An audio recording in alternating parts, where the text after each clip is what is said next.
Agatsuma Zenitsu, the cowardly cool contradiction of the Demon Slayer Kimetsu no Yaiba franchise. So what have we got here today? Well, first off, happy Valentine's. I certainly hope yours was warmer than today's character, because we've got a series first with a new rogue subclass that focuses on the thunder-breathing technique of Demon Slayer's forever alone lover boy, Agatsuma Zenitsu.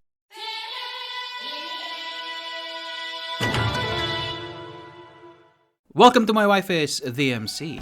I'm DMV and you're watching Husbando Homebrew, a show where we take pop culture to pen and paper. Today we take a thunderous step towards a new roguish archetype, the Flash Striker. This is based on the unfinished but heavily improvised thunder-breathing technique used by series crybaby Agatsuma Zenitsu. This also introduces feats into the Demon Slayer's manual to really mold your PC based on a specific character of the series.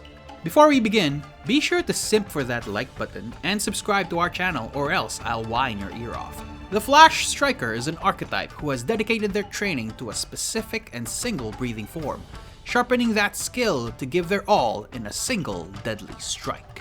I actually had a hard time naming this archetype. I couldn't exactly call it thunder breathing because Zenitsu never completed his training. Naming conventions also tend to be occupational, if that makes sense. Like thief, assassin, or trickster. I couldn't exactly name this archetype the Flasher either, cause yeah. Anyway, I named this the Flash Striker, as the theme is lightning steps and quick draw strikes. Most of the features revolve around said quick draw strike and how it affects the way you do sneak attack. Part 1. First feature at 3rd level is Keen Sense.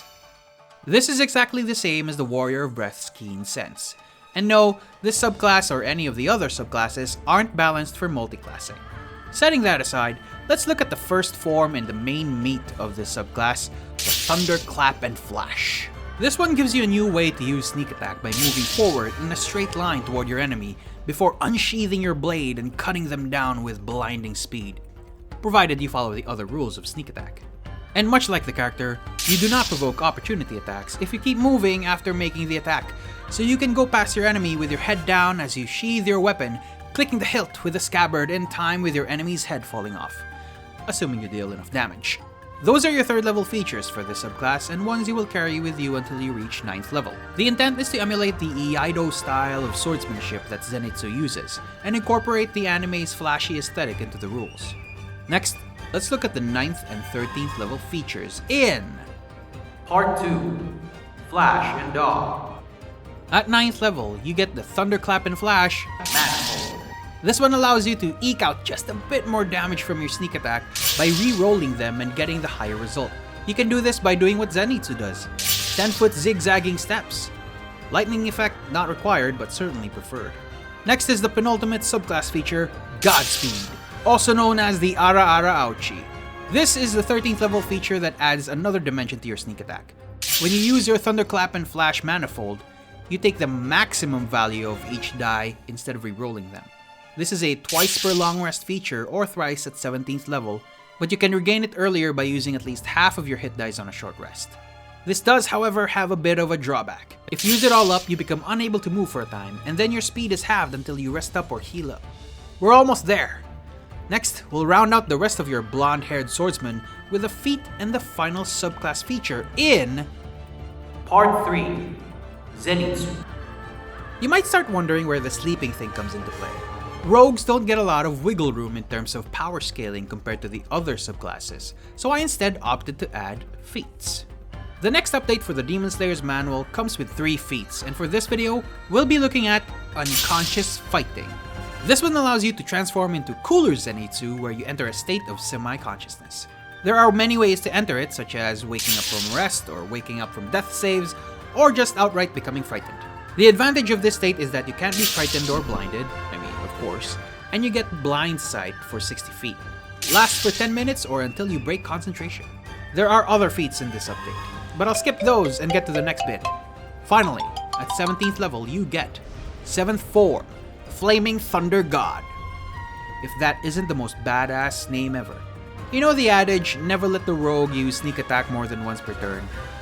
Well, technically this one isn't sneak attack. You use your action to move in a straight line, ignoring difficult terrain and going through other creatures. Each creature you move through must make a dex save or take lightning damage equal to your sneak attack dice, or half as much on a success.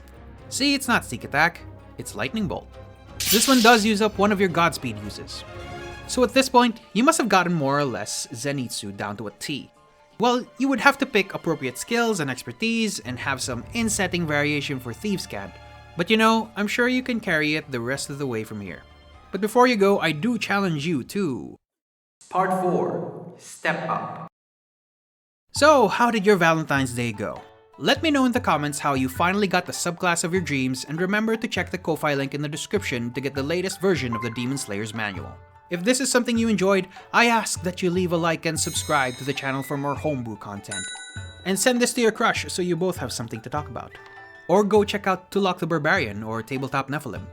They certainly seem to have a cool grasp of character builds too, without having to ask for DM approval either. As always, thank you for being here, and I appreciate you for making it to the end of the video. This has been My Wife is DMC. I'm DMV, and I'll see you in the next Husbando Homebrew.